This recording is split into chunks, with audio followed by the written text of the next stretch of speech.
came out of a presentation I did this summer based on experience in India, and I'll get into that more. But I want to just say that I will go about 45 minutes and I'll be really true to that, whether I'm done or not, so that I can leave time for questions at the end, 15 minutes. I'm here for an hour, but people can ask me questions later, if you have anything. So this is a bit about my own experience and my passion for sustainability. And it's really, I'm learning from colleagues at PSU. So I'm borrowing and sharing, many ideas from many resources. So I'm excited to give this talk tonight because I think there's a lot in it. And as I was even getting ready today, I was thinking about new ideas. So I'm going to share my screen and go to the first slide.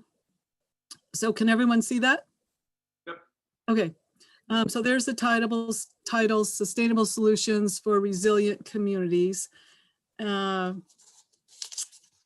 think I already mentioned my plug for the Race Center. So let's see if I can get this to progress, which I'm not. Okay. So here's the outline for the evening. I'm going to talk a little bit about my own story, my own home, the PSU campus, my teaching, the UN, United Nations Sustainable Development Goals. We only have 10 years left for those, and so we have a lot still to do. I'm going to show you some really fascinating, to me, what some of the diverse case studies about sustainability. And then I'm going to talk a little bit about architecture and being at a crossroads post-pandemic. I think that it's promoting some interesting questions for us. So in January of 2020, before COVID hit, fortunately, I went to Sahadna Forest in India, and that's the picture in that lush forest. But in 2003, before the facility, became what it is today, it was like moonscape. It was hard, red, packed, like cement. And Aviram Rosen, who's the founder, had this vision about this ecological community, and over all these years, it's transformed. And Steve Whitman, who's a fellow faculty member at Plymouth State University, took students there like in really early, like 2006 or something, and then fostered this relationship with Aviram. So we've been sending students from PSU.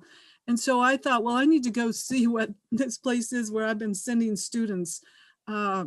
And it was really life-changing in so many ways. And one of the ways was that I met this architectural professor from India at Kolkata, the largest private university in India with 100,000 students. And she and I then have collaborated, and she's led me to be thinking more about architecture.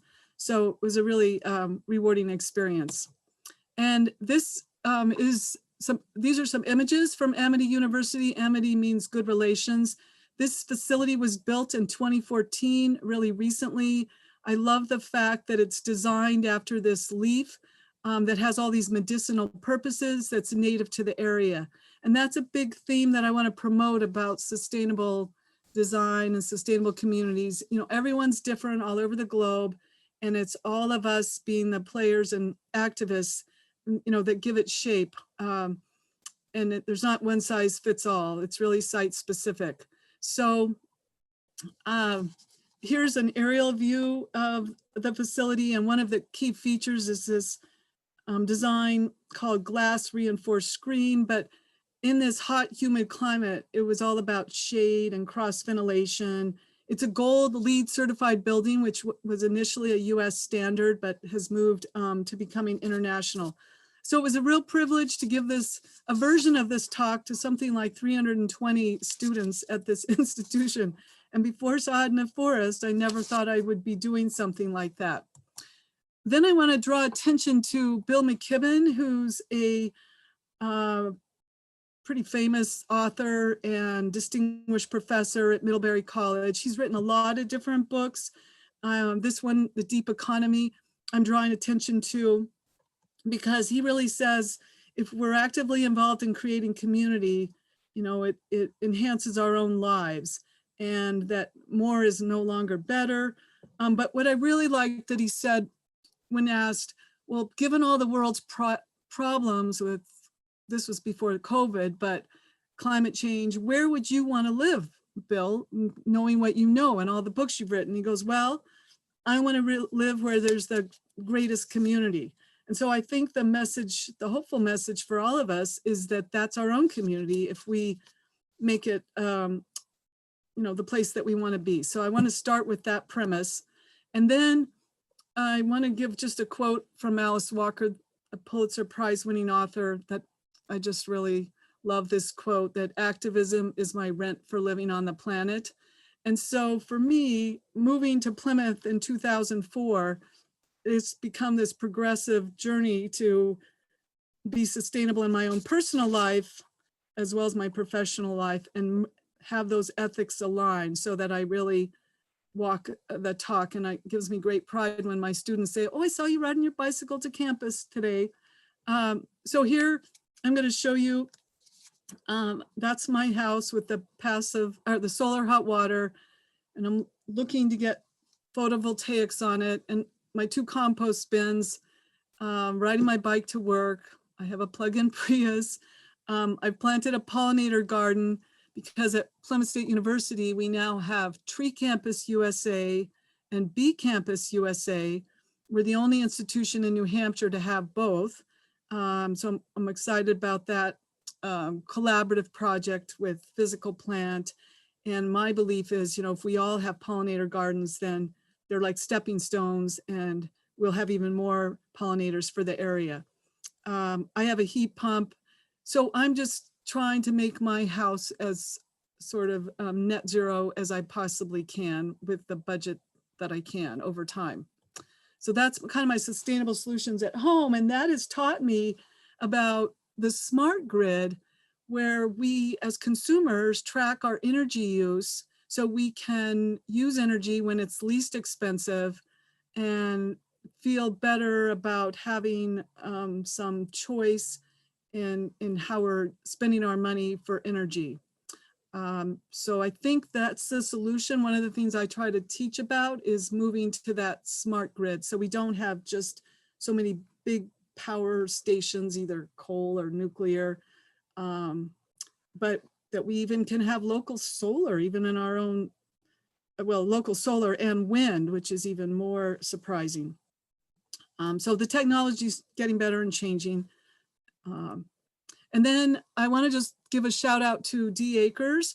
When I came home from India, I said, geez, I need to find an eco village like Sahadna Forest. And I realized, oh, D Acres is just 19 miles over in Dorchester. So I started getting really involved, and now a few months later, I'm on the board.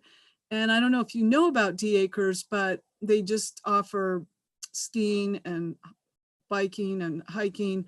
And I've been doing forest bathing, Shinrin Yoku, which I'll talk about later, which is a healthy practice to be in the forest. They do edible plants, you can camp there. They're not doing food right now because of COVID, but it's really a pretty impressive place where I feel like they're promoting this educational farm and homestead. And then I want to talk about Plymouth Area Renewable Energy Parade that I guess was created in 2004 and just keeps expanding in all the kinds of programs that they offer. And one of their newest ventures is New Hampshire Solar Shares, which is over at the Common Man, where they've got the solar array. And the idea of this is to give low-income families a break on their electric bill. And there's a lot of partnerships. The land was donated. People, private donors helped build this array. And then I love that picture on the top left, because there's Sandra Jones walking with Biden when he came to inspect this. And on the top right is where we pay our bill, and that's a net zero building that actually generates more energy than it uses, which is not what they really thought would happen to that degree when they transformed it. And the nice thing is that's where people go to pay their bills. So it's this tiny little building, and there's all this educational material. So people realize, wow, I could do that with my home. And then from there, they went to the wastewater treatment facility, where there's a lot of energy to move the water around and purify it. And now they've got the solar array on the land. And they had to get an exception to put it down in the kind of the floodplain area. But we have all these incredible examples right here in Plymouth. And this is another one for the Whole Earth Village and the Bridge House Shelter for the Homeless. And by saving all the energy costs, they now have instituted this nightly family style meal for the homeless facility, thinking that if you share a meal, then that helps build community. So it's been a huge success in terms of everybody that's benefiting. And all these efforts are able to tap into state and federal tax breaks, and probably those will be increased and not reduced if we have a peaceful transfer of power in the administration, and that's all I'll say politically. I want to talk about Steve Whitman, who probably could give a talk with this title. He's a teaching contract faculty member at Plymouth State University, but he also has this environmental planning resiliency firm, and he does so much. He got his doctorate in the field, and he's a good friend, and he's done a lot in the community. So I wanted to give credit to him. And then just earlier this week, I interviewed Maggie Mumford, who is the science teacher and the sustainability coordinator at the Holderness School. And so she talked with me about how for 10 years she's been pushing sustainable energy initiatives at the Holderness School. And just this fall, this new 460 photovoltaic kilowatt array has opened. And what was amazing is that it's a power purchase agreement. Sorry, I always confuse those two P's, power purchase agreement, so that Holderness had no upfront costs. The Barrington is the company in Barrington, New Hampshire, that leases the land, was able to take advantage of the federal tax credits. And then Holderness buys the electricity generated at a reduced cost from what they would pay otherwise from, say, New Hampshire Electric Co-op. And now the array is powering the energy for a new math and science building and some other buildings as well. So there's Maggie on the right and me on the left in the red. And I want to acknowledge Graham, the 7th grader from Plymouth School, who was a videographer, and we made a short video about this array that is now finished and operating. And I just want to point out that the message I got from Maggie was about perseverance. She was hammering on Holderness to go this route, and slowly but surely, beginning with, I think it was the array on the ice arena, kind of proving to them the concept that they were willing to go and engage in this power purchase agreement. So that's kind of one of the newest initiatives in the area that I know about. That's great. And then I just want to talk about the campus before I move on to what I think are some really thought-provoking international examples. But so Plymouth, unlike that Amity University in Calcutta, which was just built in 2014, of course, the Plymouth State University campus has been around for a long time. We have some historic buildings. We're slowly increasing the diversity of the menu of renewable energy that we have. So we have pellet plants, we have solar, we have geo exchange at the ice arena, we have the solar facility on top of Hyde. And so for us, it's like diversity is our kind of solution. But the really rewarding part about Plymouth is Brian Eisenhower is our director of the Office of Sustainability, and Steve Whitman, who I mentioned earlier, assists Brian in that executive role, and he's the assistant director of the Office of Environmental Sustainability. But they work and involve the students in all kinds of projects so that the students are learning about sustainable communities, and hopefully wherever they move on to for their professional lives, they can contribute to their community and help that community become more sustainable.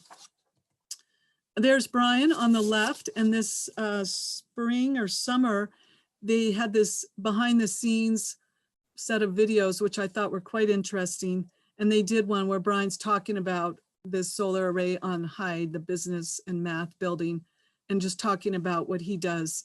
In the lower image, there's the new Merrill Center Conference building. And I actually had some students working on that. And some of what was interesting is just heat capture from the showers.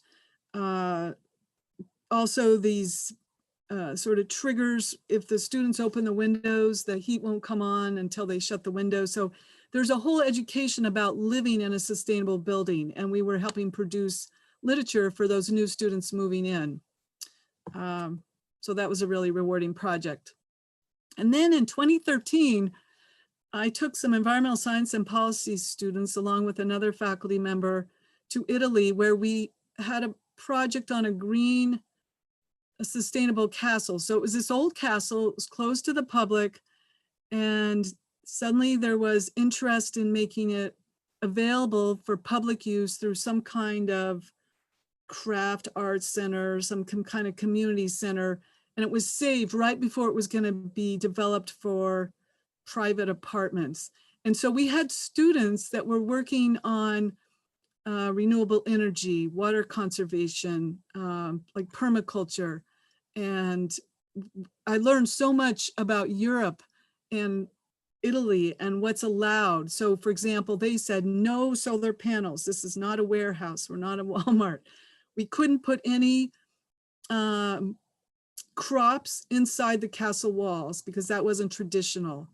So there was a lot with heritage preservation, and it was interesting to go to a very older, much longer culturally impacted site to realize their views, and it was great for the students. So this is part of one of my major points about site-specific sustainable designs based on the culture and the needs and the customs and the climate, the geography, local zoning and policies.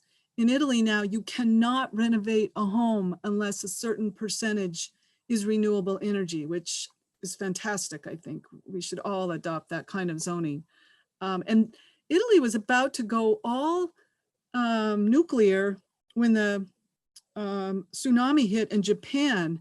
And they were the first country to do a referendum that said, whoops, we're a lot like Japan in this peninsula, and Italy's very geologically active. So they completely pushed solar so fast, in fact, that they were putting all these solar arrays in their fields. And they said, wait a second, agriculture is our claim to fame. So then they changed that. So the laws were evolving fast to keep up with the practices. So here I was talking about, we had 4 groups working on renewable energy, water conservation, historic and culture preservation, which is where I probably learned the most, and permaculture. And yeah, so this is some language from their, from 2018 about preserving the architectural integrity and historic value of old buildings is as important as the generation of clean energy. So they have those dual commitments going, which is good that they're considering that as they make the switch. So next, I want to just draw attention to the UN Sustainable Development Goals. If you're not familiar with them, there's 17, and I've been teaching about them for a while, but this summer there were some sessions, international sessions on how to promote them with the COVID COVID-19. And what was interesting is there were so many international participants, much more so than from the US. And it was really great because it gave me a lot of hope. And they also said what we have to do is we have to promote multiple goals. We can't just focus on one in isolation, which was really the takeaway message from some of those webinars. And it was striking to me too that the US, given all of our political issues, was pretty silent because we are not a role model in this regard. At least we haven't been for about 4 years, and hopefully we'll try to reclaim some of that in the coming years. So I'm going to talk about a few specific ones that I think have to do with sustainable communities. One very directly, number 11, sustainable cities and communities. And there's a lot of concern as we become a planet where many more people live in cities, and how to make those sustainable, and lots of practices. And there's some, the UN Sustainable Development Goals have been responsive to COVID-19, as you can see here, in terms of changes that they recommend. I'm going to move along because I'm almost at 8. Another one is responsible consumption and production. And that was a little bit what I was saying with Bill McKibben, that in terms of sustainability, it's not just all about more and growth, but it's kind of learning to live with our needs and not necessarily our wants. And I think that's a good philosophy.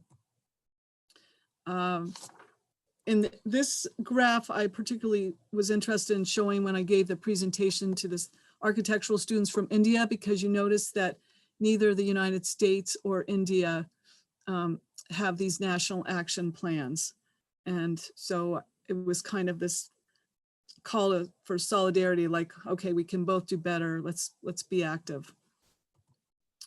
So then goal number 16 is really in line with environmental justice, and we can capitalize on that in this time of Indigenous and Black Lives Matter. And I think when we talk about architecture and our recognition now that the safest places to be have always been outside, but more people are recognizing that. Sometimes where there's the poorest air quality and the most decrepit buildings is in much more racially diverse locations, and we need to address that in multiple ways. And so I like these targets, which is why I listed them here, about being accountable and transparent, responsive, inclusive, changing discriminatory laws and policies. So now I'm going to get to the case studies, which is my most favorite part, where I learned the most. So I'm going to go back to some unique examples about this site specific, and a little bit how they're related to the UN Sustainable Development Goals. So you may recognize Mala, and she has all sustainable development goals come down to education. So in my classes, I teach the issues in sustainability, which is one of 2 required courses for the minor in sustainability. And the students have to, in teams, present on a sustainable institution anywhere in the world. So I'd like to share with them about the Star School in Arizona that is mostly Navajo students, but it's the closest school to be built that's not on the Navajo reservation. And so I just imagine that if all students went to green schools that were net zero or off the grid, slowly how that group of students becoming adults would make decisions for their own homes, their own schools, their own community. So I'd like to start with this example. And so the Star School is in Arizona, outside of Flagstaff to the east. It primarily serves Native American students. which is the largest reservation. And I don't know if you saw, but 97% of the Navajos voted for Biden, and 97% of the Navajos had COVID. It was awful what happened there. This was the first off-grid charter school in the country, and it's gotten a lot of attention and a lot of awards as a result of that. And it's incredible how much sustainability and the development of community reaches through that school. So they, of course, integrate the culture. I think it's once a week, the students that raise native indigenous food go into the community and serve the elders in the community, which I think is just a beautiful example. And they do also, they have a strong component with NAU, where they also are looking at space science. So they're not just focused on this planet.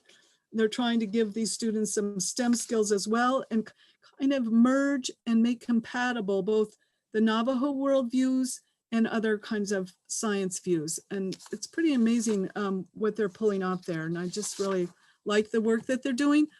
They also are really ingenious and innovative in some of their strategies. So of course it's Arizona, there's little water, and a lot of the land is polluted. There's a lot of uranium mining in the area, so there's tailings. Of course, that's the land we created the reservation on. So that's a lot, it's polluted. So they have this roving mobile desalinization plant. And that helps people so they don't have to go 20, 50 miles round trip to go get water. And so this bus is at the school, but it can move around the reservation. So it's all about finding a solution for clean water. And they have partnered with the University of Arizona engineering students to pull this off. They also have waterless urinals and low flush toilets. They have, Arizona has different laws than New Hampshire in terms of what you can do with gray water, for example. And that's another justification for, you know, having to make site-specific choices about a facility. So here's some of the features. The classrooms are built kind of like earth berm, south-facing hillside. They use straw bale construction, which works in arid regions with an R value of 60. So they take advantage there. Okay, the next example, just to move along, is I'm going to talk about a zoo, because when my students first presented about a zoo, I thought, geez, that doesn't sound really sustainable, taking these wild animals and putting them in these enclosures. But what I learned about the Oregon Zoo is that they do so much education, so much conservation for species that are rare, becoming extinct. And then they have so many visitors, the revenue they generate, they can go to places in the world where these organisms still exist in the wild, and they can help with local conservation needs. They channel funds into that. But the other thing that they do in these incredible facilities that they built, where they have to manage all this water and recycle the water, is like their newest is this amazing elephant enclosure. And by building a state-of-the-art facility, they've documented, monitored, and noted change in behavior of the animals. So when the elephants suddenly have choice, they do different kinds of things. And then there's this famous video of this bear that was viral on the internet, just playing in this huge tub. So just how playful these bears were when they had these certain kind of enclosures. So here's their state-of-the-art elephant center, and just how the elephants were less bored. So it's a really incredible facility. Okay, this is probably my most favorite example. This is actually a Boston architecture firm that came up with this, and it's a hospital in Rwanda that was built before COVID. But this this architecture firm thinks that they can solve social problems with architecture. And I think they were just ahead of their time. And this hospital is ideal in COVID because the rooms all have access to an exterior hallway, as you can see in the lower left. So all of the materials are to reduce like germs and transmissions of virus in terms of the flooring. And it's, the other thing is like it's local material, volcanic rock, they use local labor. So if you recall, Rwanda is where they had terrible genocide. And so they were trying to bring the community together and sort of heal some of those divides. It's an amazing architectural firm. And this, in my mind, was one of their most thought-provoking facilities. So 85% of the costs were invested in the local economy. And so again, they're trying to promote healing on multiple levels. Okay, I'm looking at the time. Okay, so here's some other, you can see this, if I put this picture in because you can kind of see the hexagonal stones, and it's volcanic rock and columnar basalt, which is hexagonal, is a geologic feature that forms when basalt cools. And so it's just aesthetic and it's educational and it's local. Pretty incredible example. And I want to talk a little bit next about biomimicry, which is that nature has some of the best examples if we could look to nature in terms of designing solutions to problems.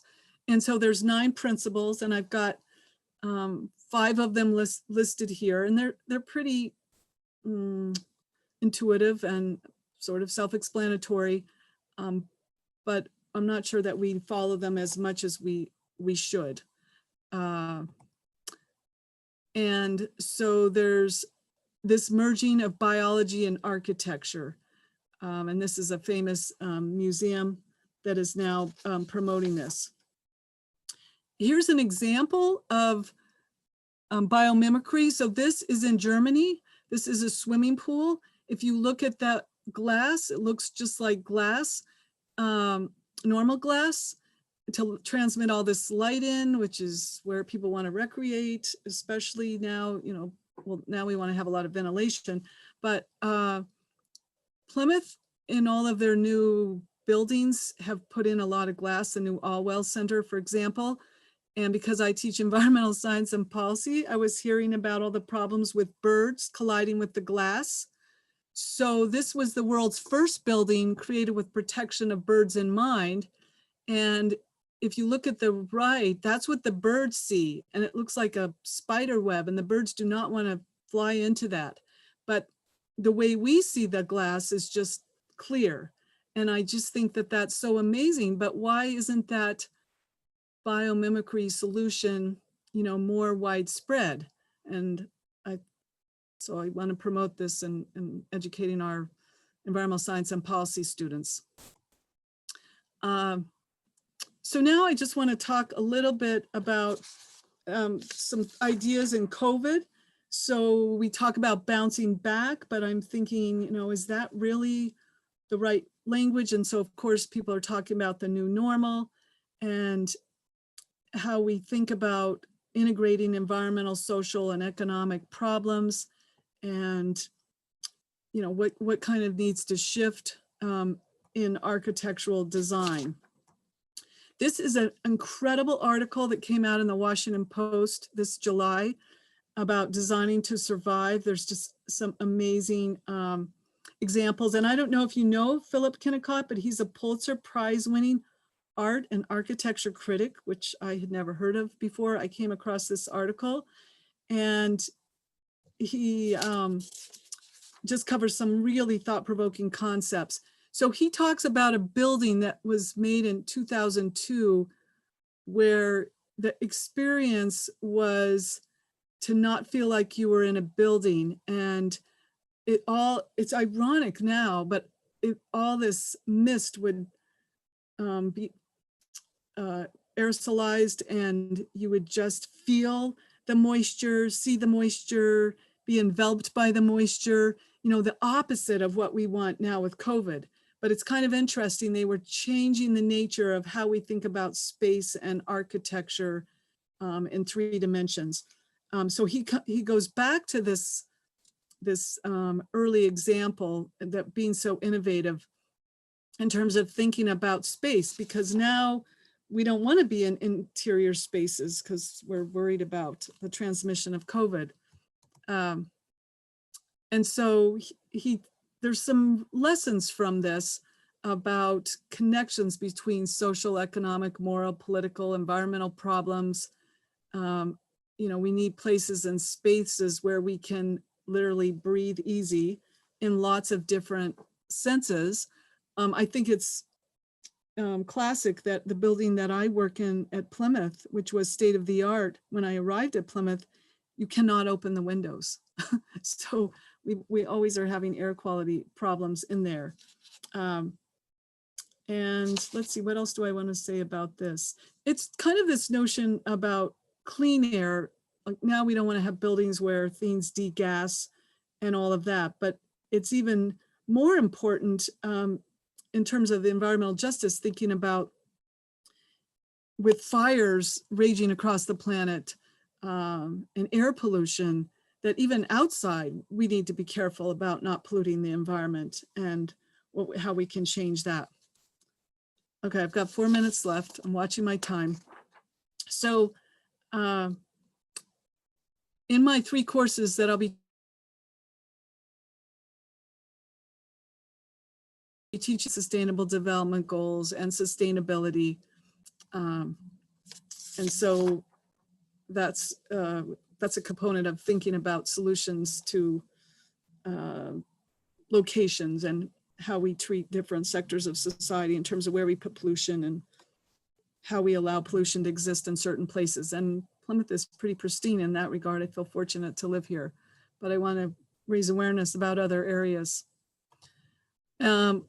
The other thing I want to just talk briefly about is that I've been doing what's called Shinrin-yoku, forest bathing, for a couple years now, and we're recognizing all the physiological benefits of greenery around us.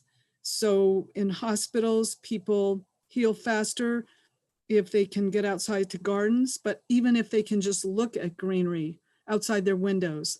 And this Dr. Lee, who founded this practice and has written this book, Forest Medicine, and then a layperson version called Forest Bathing, found that there's these phytoncides, these chemicals that trees emit that actually help the trees, but help our own bodies fight cancer.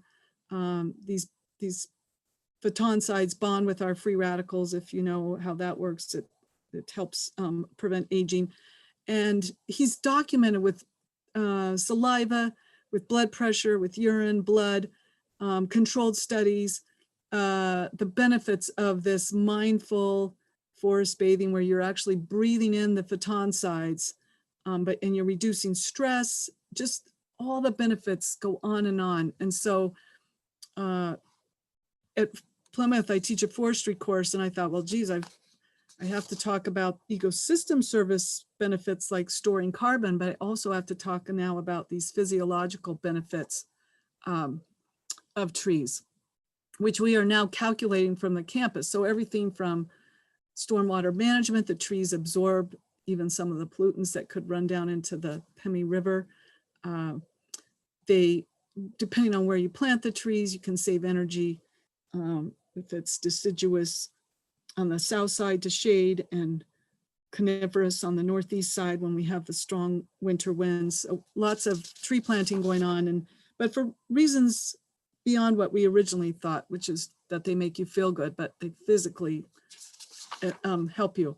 So I think I'm kind of on target, 8:14, this was fast. But so my takeaway messages are about the importance of aligning our personal and professional values, contributing to our sustainable communities, recognizing the power of teams and partnerships, because I think that's where it's at. I hope that came through with the examples that I promoted.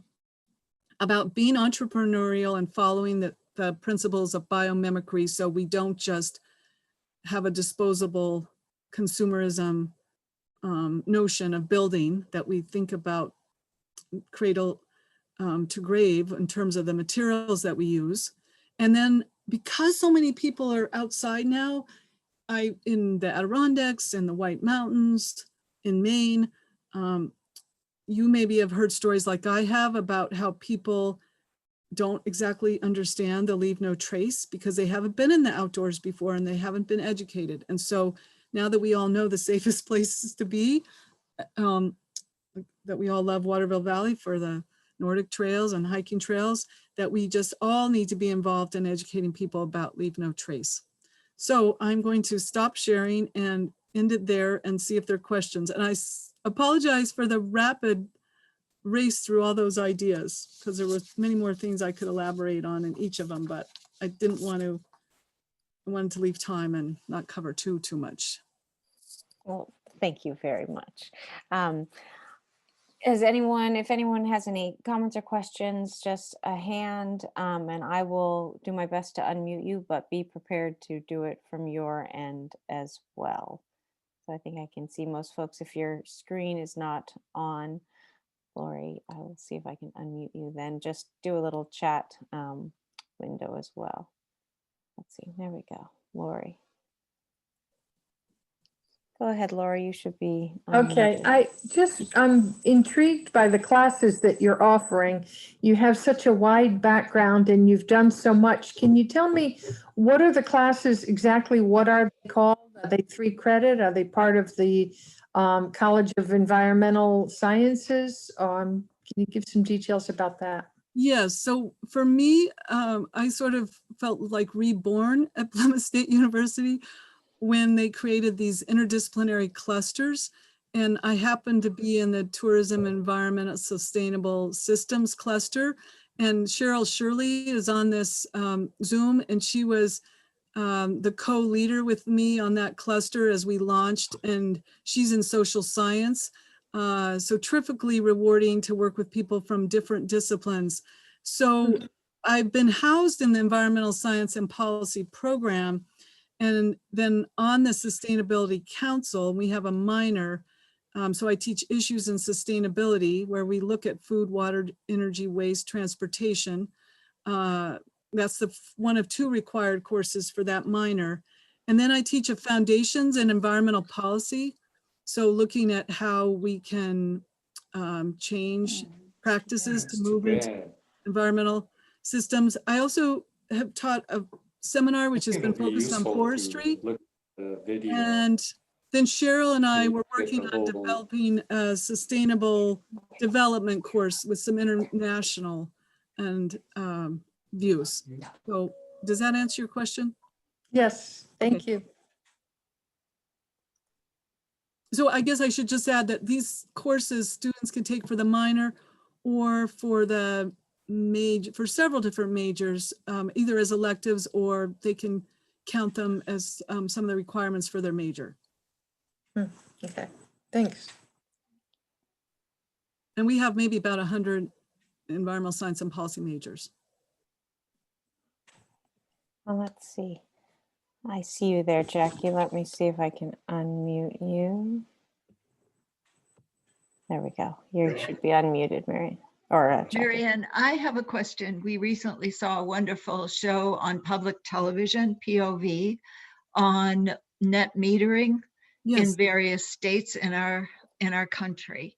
And Nevada citizens, as you speak about community involvement and activism, successfully were able to initiate net metering throughout their state, as I believe I understand it. What happened was the net metering was approved, and then it was, many people bought solar systems, invested a lot of money, and then they shut down the net metering. It was no longer available to people.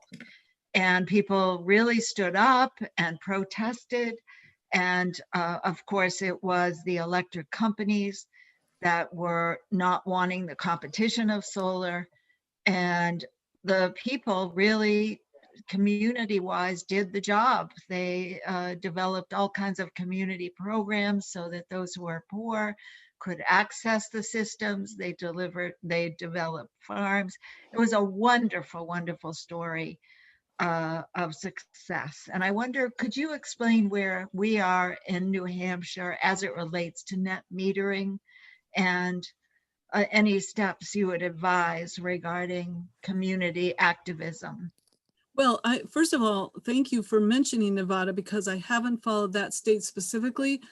I co-own a cabin in Maine on a lake, and we've had PV up there, and we've been able to have, we're integrated with the grid and have net metering. But you're absolutely right that all these states were offering it, and then they were backing off because they still needed to generate some income just for the lines that deliver and the maintenance of the lines that deliver the power. So it did suddenly become a problem. And I just was on the phone with somebody from this new company that I was not familiar with before, called Solus, out of Massachusetts. And Massachusetts has many more progressive and comprehensive policies than New Hampshire.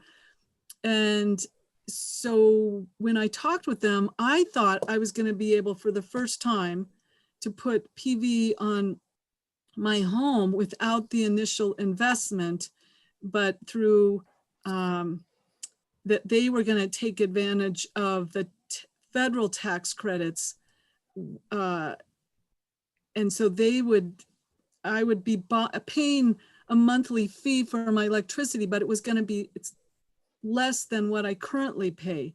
So we're still negotiating that. But what's interesting is they said that I'm not sure what Biden will do, but come January, though, the percentage of tax credit keeps dropping under Trump. And so hopefully, I believe that Biden's believes in the green economy and renewable energy, and will bring back those state and federal taxes. And as far as specifically what's going on in New Hampshire, I don't know the current situation as well as I would like to, and I need to investigate that because I've been dealing with this company that's now New England wide. So yeah, so I'm not so sure, but I don't think, I think it's been decreasing in New Hampshire, but I can ask Sandra Jones, who is the person that's founded and still the executive director of the Plymouth Area Renewable Energy Initiative. Thank you. I do want to say that one point of this incredibly wonderful show was that we all pay for the maintenance of the lines, Yeah. And the transportation of the electricity. Yeah. And that it is the competition that the electric companies are objecting to, I see. and influencing the politicians to stop and put limits on the net metering, which is very concerning to us. Well, and I mean, New Hampshire Electric Co-op, for example, I don't remember how many years ago, had a device that I could put in my home where I could see red, yellow, green in terms of what peak demand was. So I would see the red light flashing and I would say, okay, I'm not going to run the dishwasher. I'm not going to do any washing. Or, I mean, I would reduce electrical use. And that was experimental and temporary and discontinued. But that's the kind of thing that I think we all need to involve consumers in making choices about how they spend money on their energy. I think we're going to get there, but I think it would be better if we got there faster, sooner rather than later. So, I just think building big centralized energy facilities, and even, I mean, I like renewable, but I do not think that the best place for wind is up on ridge lines, because I think you can even do small individual wind at homes. There's a lot of education, I think, that will go there with this next administration. Thank you. Oops. Okay, and it looks like we've got three. If hands up, Mary Ellen, you put your hand up a little while ago. Did you still have a comment? Let me unmute you, and then Lori, and then Myrtle. See, I've been frozen more often than not, but, or you've been frozen to us. I was just going to ask Marianne if any of the courses are available for non-students on now that we're remote. Well, that's a good question. Cheryl might know. I mean, people can audit courses and they still have to pay a fee.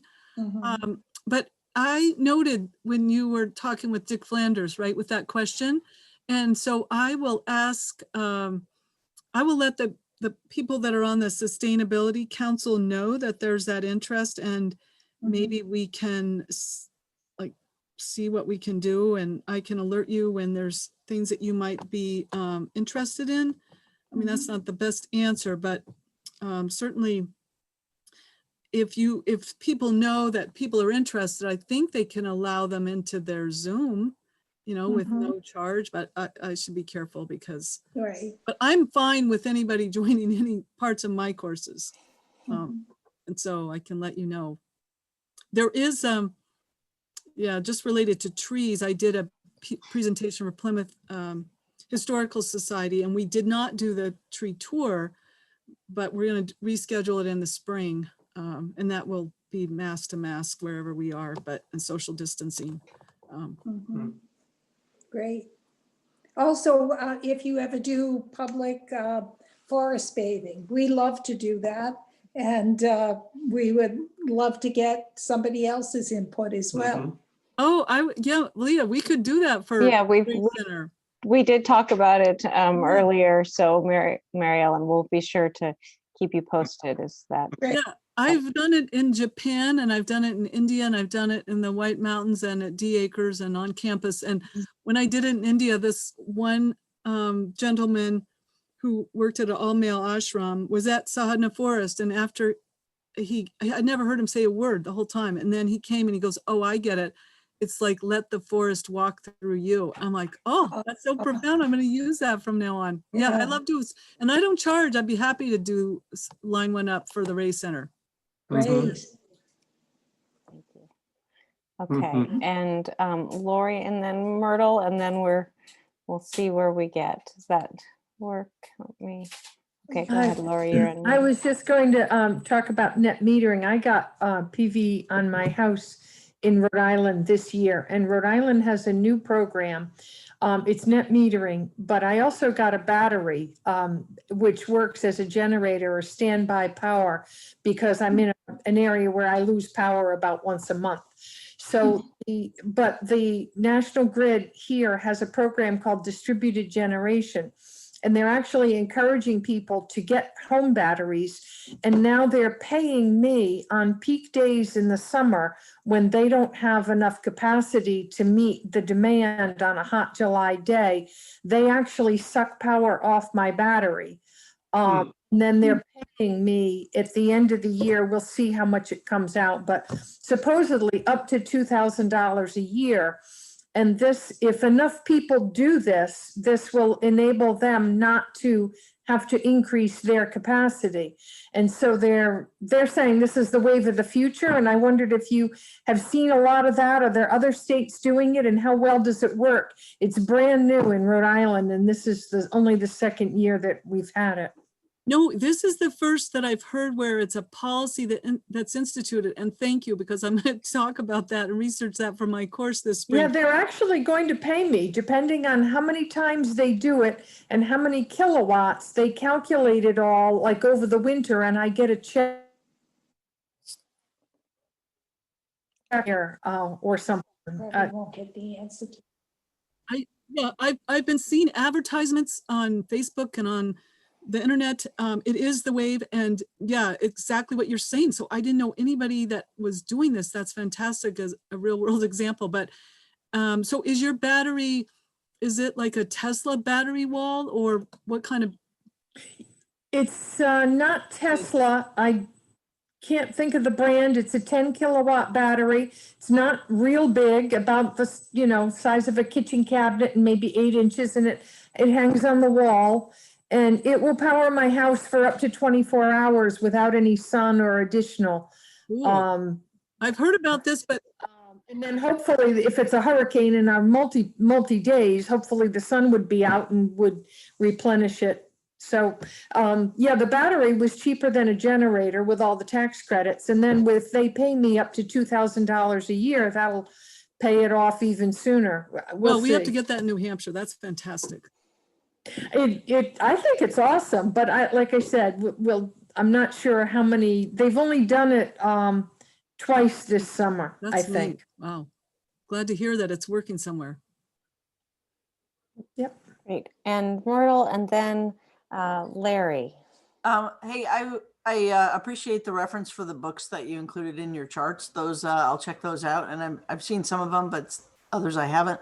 But I was wondering, just for pleasure reading, for fiction reading, if there's anything that you can recommend. Oh, let's see. Oh gosh, you caught me off guard. That's a great question. And I can give Leah, with more thought, an annotated list of ones that I like. There's a really great book by a professor of botany called Braiding Sweetgrass. Have you heard of that? Yeah, I that's one of my favorite books. Okay, good. Well, we're on the same. Yeah. Yeah, I'd love to have a list. We can put it under the video and under her recorded presentation. Yeah, I'm struggling to think of some others right now, but it's because I've been spending all this energy thinking about this talk. But I will get her a list. That's a good question. Okay, because I've got a little more time now, and we're heading into the winter months, so Yeah. Okay, thank you. let's do that. Okay, and Larry, right at 8:30, I'm working on unmuting you. It will take a moment. Well, while she's doing that, thanks for everybody's interest and for participating tonight, especially for sharing, because I'm learning from you, which is what I really like best about teaching, is learning from the participants.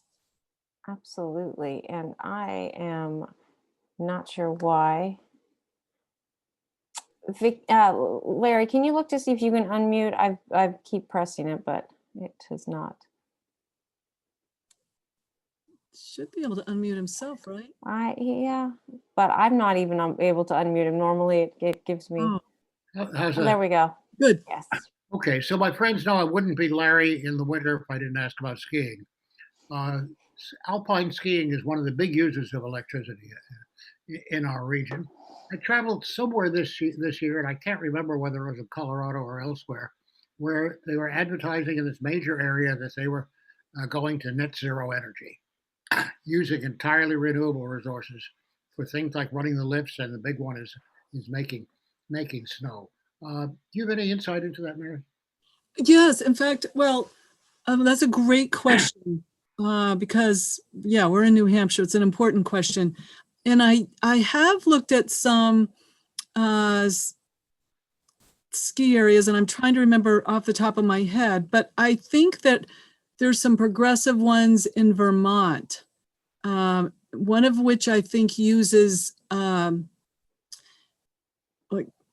I think it's using methane gas from cow manure, which fits for Vermont.